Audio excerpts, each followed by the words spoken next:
पे आज एक्सप्लेन कर रहा है एक American psychological thriller movie deep water, जो हाल ही में 22 में रिलीज हुई है। मूवी के सेंट्रल कैरेक्टर में एक कपल हैं जिनकी मैरिज को कुछ साल हो गए हैं।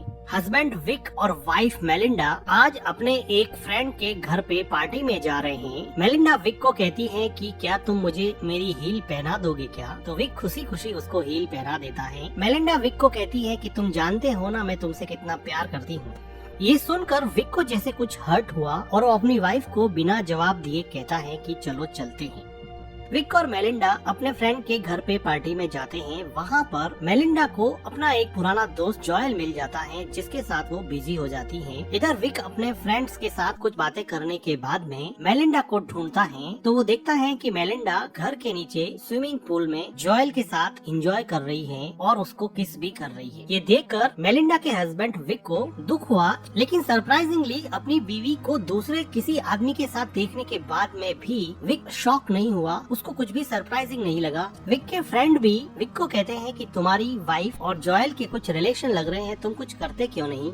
लेकिन विक अपने फ्रेंड की बात को इग्नोर कर देता है। कुछ देर बाद में मेलिंडा पार्टी में पियानो बजाती है, जिसको देख के विक के चेहरे की मुस्कान वापस लौट आती है। जो वाइफ थोड़ी देर पहले किसी और आदमी के साथ इन्वॉल्व थी, अभी उसी को पियानो बजाते हुए देख के विक बड़ा खुश हो रहा था। विक का ये बिहेवियर काफी सरप्राइजिंग होता है। पार्टी में जॉयल और विक दोनों बात करते हैं, तो जॉयल विक को कहता है कि तुम कितने अच्छे हस्बैंड हो जो अपनी वाइफ की पर्सनल लाइफ में बिल्कुल भी इंटरफेयर नहीं करते हो। तुम्हें कोई फर्क नहीं पड़ता कि वो किसके साथ क्या कर रही है। तो विक कहता है कि मेरी वाइफ का एक पुराना बॉयफ्रेंड था मार्टिन, और तुम्हें पता है ना कि मार्टिन अभी टाउन से गायब है। पता है तुम्हें क्यों गायब है? तो जॉयल पूछता है कि क्यों? तो विक कहता है कि उसको मैंने मार डाला। जो भी मेरे वाइफ के करीब आता है मैं उसको मार डालता हूँ। ये सुन के जॉयल काफी डर जाता है और वो पार्टी से डर के मारे चला जाता है। पार्टी के बाद में मेलिंडा विक को पूछती है कि क्या तुमने जॉयल को धमकाया था? वो पार्टी को बीच में ही छोड़ के क्यों चला गया था? तो विक कहता है कि नहीं, बिल्कुल नहीं, मैंने तो उसको नहीं धमकाया। विक और मेलिंडा अपने घर पे आ जाते हैं।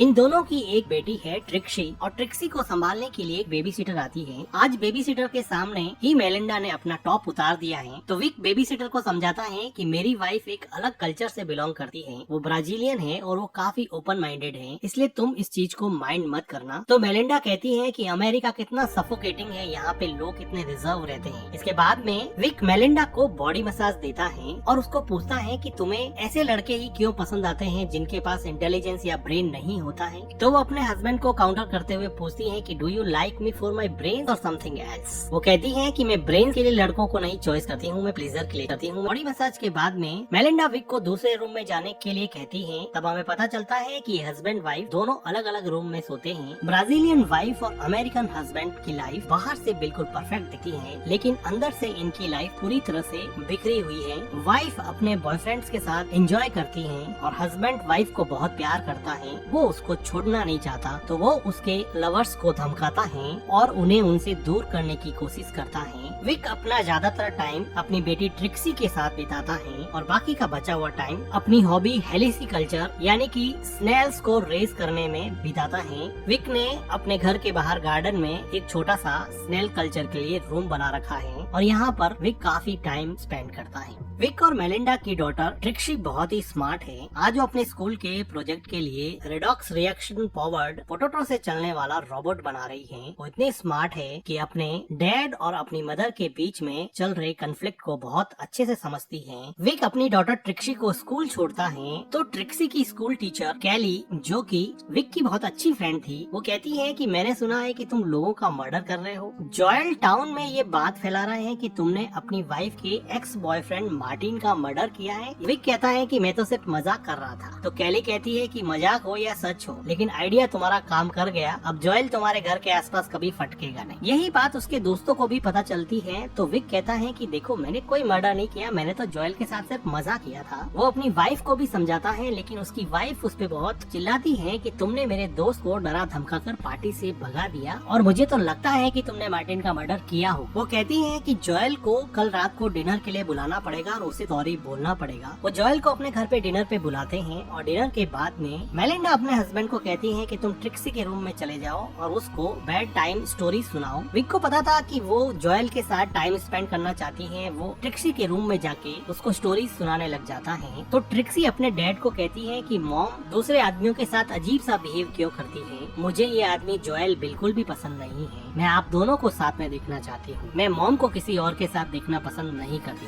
विक कहता है कि मैं जानता हूँ, कोई बात नहीं, तुम सो जाओ। उसके बाद में विक अपने ही घर में अपनी वाइफ के साथ जॉयल को मस्ती करता हुआ देखता है। तो वो किचन में जाके कुछ प्लेट्स पटक देता है। आवाज सुन के ये दोनों बाहर आते हैं। बाहर आने पर विक जॉयल को कहता है कि मैं तुमसे कोई सॉरी वॉरी बोलने वाला हूँ नहीं, तुम्हें एक बात बता दूं कि मार्टिन का मर्डर मैंने ही हैमर मार मार के किया था। जॉयल और ज्यादा डर जाता है और वहाँ से चला जाता है। नेक्स्ट डे विक, मेलिंडा और ट्रिक्सी अपने फ्रेंड की एक पार्टी में जाते हैं जहाँ पर उनको एक राइटर डॉन मिलता है।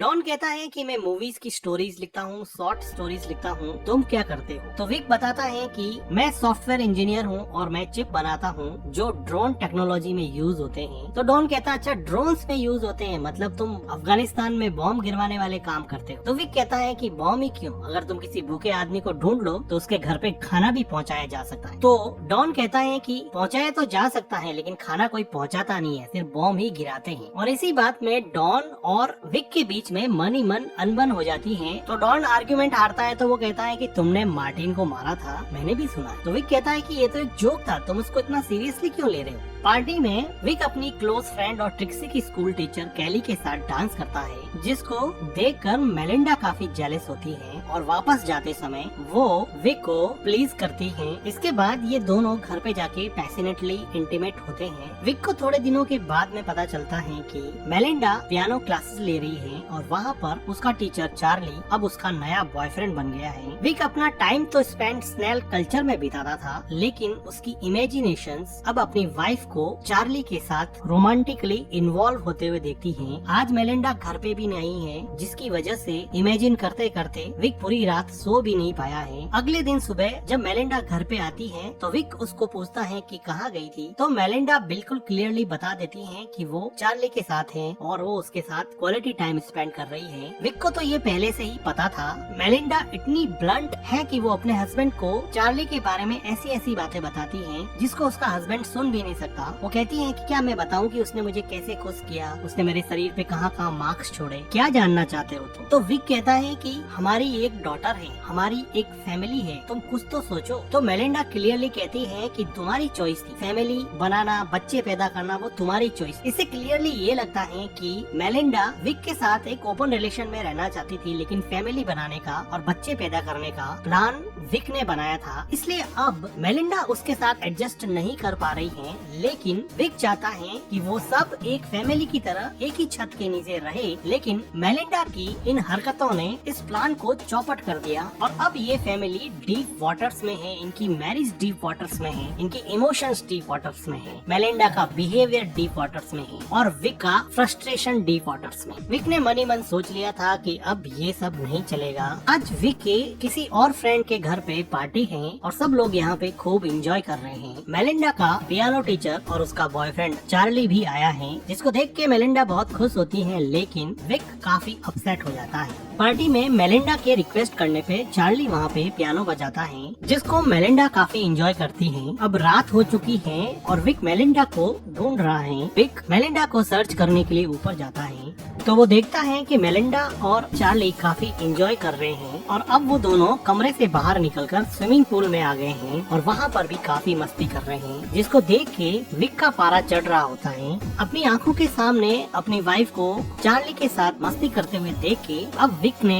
अपने दिमाग में एक ऐसा प्लान बनाया है जिसका अंजाम चार्ली के लिए बहुत खराब होने वाला है। थोड़ी देर बाद में यहाँ पे बारिश होने लगती है, जिसकी वजह से एक एक करके सब लोग घर के अंदर चले जाते हैं। घर के अंदर सब लोग जब कुकीज एंजॉय कर रहे थे तब मौका देख के विक चार्ली को स्विमिंग पूल के अंदर डुबोकर मार डालता है और फिर चुपचाप अंदर आ जाता है और खुद भी कुकीज खाने में बिजी हो जाता है। इधर मेलिंडा चार्ली को ढूंढ रही होती है। वो बाहर देखती हैं तो वो देखती हैं कि चार्ली स्विमिंग पूल में मरा हुआ तैर रहा है। वो चिल्लाती है, सब लोग मिलके उसको बाहर निकालते हैं, उसको रिवाइव करने की कोशिश करते हैं लेकिन वो रिवाइव नहीं हो पाता। डॉक्टर्स और पुलिस की टीम आती है। डॉक्टर उसको डेड घोषित कर देते हैं। पुलिस यहाँ पे सबसे इन्वेस्टिगेशन करती है लेकिन कुछ खास पुलिस को मिलता नहीं है। पुलिस फिलहाल इसको एक्सीडेंटल ड्राउनिंग का केस ही मान रही है, लेकिन डॉन जिसने स्विमिंग पूल में चार्ली और विक को अकेले देखा था वो अब विक पे डाउट करने लगा है। डॉन ने अब एक प्राइवेट इन्वेस्टिगेटर हायर किया है जो विक पे नजर रखता है। विक इस आदमी को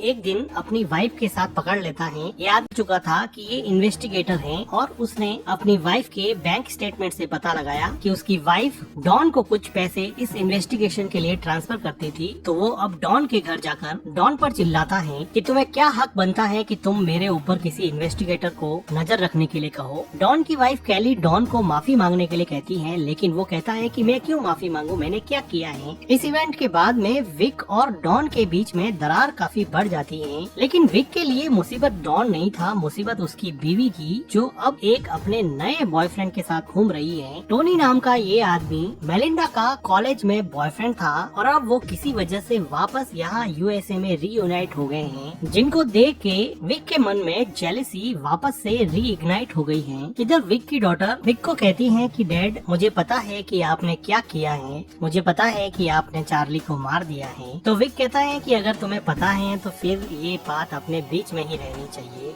इसके बाद में ट्रिक्सी अपने रूम में जाती है तो विक मेलिंडा को अपने नए बॉयफ्रेंड टॉनी से बात करते हुए ऊपर से सुन रहा होता है। वो सुनता है कि मेलिंडा कह रही है कि कब चलने का प्लान है। ट्रिक्सी को इस बात की धीरे धीरे आदत पड़ जाएगी, वो वहाँ पे एडजस्ट कर लेगी। मेलिंडा की ये बातें सुन के विक को ये बात समझ में आ गई कि वो ब्राजील जाने का प्लानिंग कर रही है और वो ट्रिक्सी को भी अपने साथ में ले जाएगी और वो टोनी के साथ जाकर वापस अपनी नेटिव कंट्री ब्राजील में बसने का प्लान कर रही है। अगले दिन विक का गुस्सा और बढ़ जाता है जब टोनी मेलिंडा के बुलाने पर उसके घर आता है और मेलिंडा के साथ लंच करके डांस करता है और उसके साथ काफी एंजॉय करता है। विक को ये सब बिल्कुल भी सहन नहीं हो रहा होता है, इसलिए वो अगले दिन टोनी को एक रेस्टोरेंट से निकलते हुए पिक कर लेता है और कहता है कि मेलिंडा ने यहाँ से थोड़ी दूर पर एक प्रॉपर्टी की साइट देखी है, चलो देख के आते हैं। इंसिस्ट करने पर टोनी कार के अंदर बैठ जाता है और ये दोनों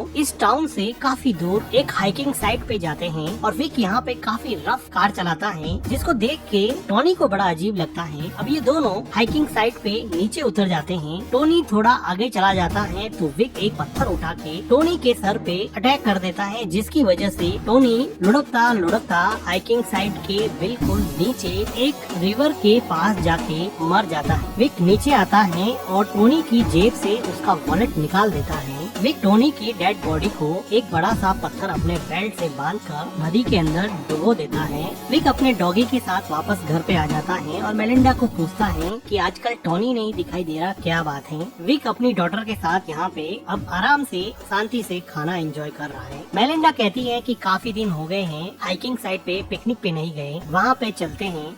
तो विक मेलिंडा और अपनी डॉटर के साथ हाइकिंग साइट पे पिकनिक के लिए चला जाता है और वहाँ पर विक अपने द्वारा ली हुई फोटोज को मेलिंडा को दिखाता है, जिसमें मेलिंडा की बहुत सारी फोटोज का कलेक्शन था, जिसे देख के मेलिंडा बहुत खुश होती है और वो कहती है तुम अकेले ही ऐसे हो जो मेरी सभी हरकतों के बावजूद भी मेरे साथ रहना चाहते हो, मैं सच में तुमसे प्यार करती हूँ। और वो काफी इमोशनल हो जाती है। तभी विक देखता है कि उसकी डॉटर ट्रिक्सी नदी के पास चली गई है, तो उसको लाने के लिए वो वहाँ जाता है। तो वो देखता है कि वहाँ पर टोनी की डेड बॉडी फूलने की वजह से पानी के ऊपर आ गई है। अब विक को लगा कि किसी को पता चल जाएगा, इसलिए वो वहाँ से मेलिंडा और ट्रिक्सी को लेके निकल जाता है, लेकिन जानबूझकर मेलिंडा का एक स्कार्फ वहाँ पे छोड़ देता है, जिसके बारे में मेलिंडा कार में पूछती है कि मेरा स्कार्फ वहीं पे रह गया है। तो विक अनजान बनते हुए कहता है कि कोई बात नहीं, मैं कल जाके ले आऊंगा। पिकनिक के बाद में घर आने पर मेलिंडा विक के साथ इंटीमेट होती है और विक को कई दिनों के बाद में ऐसा लगा लगा कि शायद मेलिंडा बदल गई है।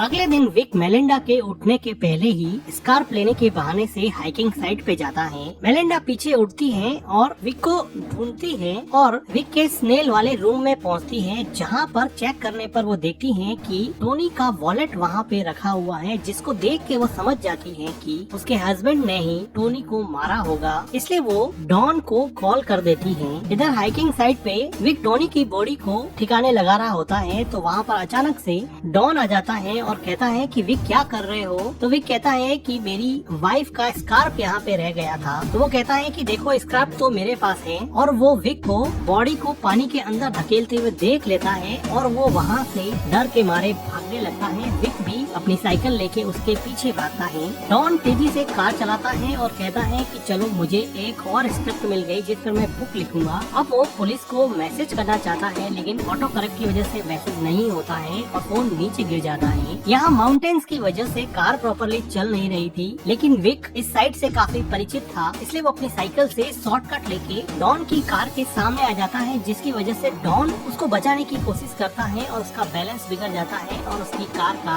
एक्सीडेंट हो जाता है और वो कार के साथ ही नदी में डूब जाता है और वहीं मर जाता है। इधर मेलिंडा रोते हुए अपना बैग पैक करती है और यहाँ से जाने की तैयारी करती है, लेकिन मेलिंडा की डॉटर ट्रिक्सी वो बैग स्विमिंग पूल में फेंक देती है और कहती है कि मैं नहीं चलूंगी, मैं तुम्हें और डैड को एक साथ देखना चाहती हूँ। जिसे सुनकर ऐसा लगा कि मेलिंडा का मन बदल गया है। थोड़ी देर बाद में विक घर पे आता है और मेलिंडा को पूछता है कि क्या हुआ। मेलिंडा कहती है कुछ भी तो नहीं। मेलिंडा को सब कुछ पता था, लेकिन वो विक को कुछ नहीं बोल रही थी। मेलिंडा ने टोनी का वॉलेट जो स्नेल रूम से मिला था उसने अब वो जला दिया है, क्योंकि उसको रियलाइज हो गया है कि उसके हस्बैंड से ज्यादा उससे कोई प्यार नहीं करता है और अब वो अपने हस्बैंड और अपनी डॉटर ट्रिक्सी के साथ एक अच्छी फैमिली की तरह जिंदगी गुजारेंगे। और इस तरह से गलत तरीके से ही सही, लेकिन विक ने अपनी मैरिज जो कि डीप वाटर्स में थी अभी आउट ऑफ डीप वाटर्स है। और इसी के साथ ये मूवी एंड हो जाती है। मूवी का एक्सप्लेनेशन अच्छा लगा हो तो वीडियो को लाइक कीजिएगा, हमारे चैनल को सब्सक्राइब कीजिएगा and thank you for watching.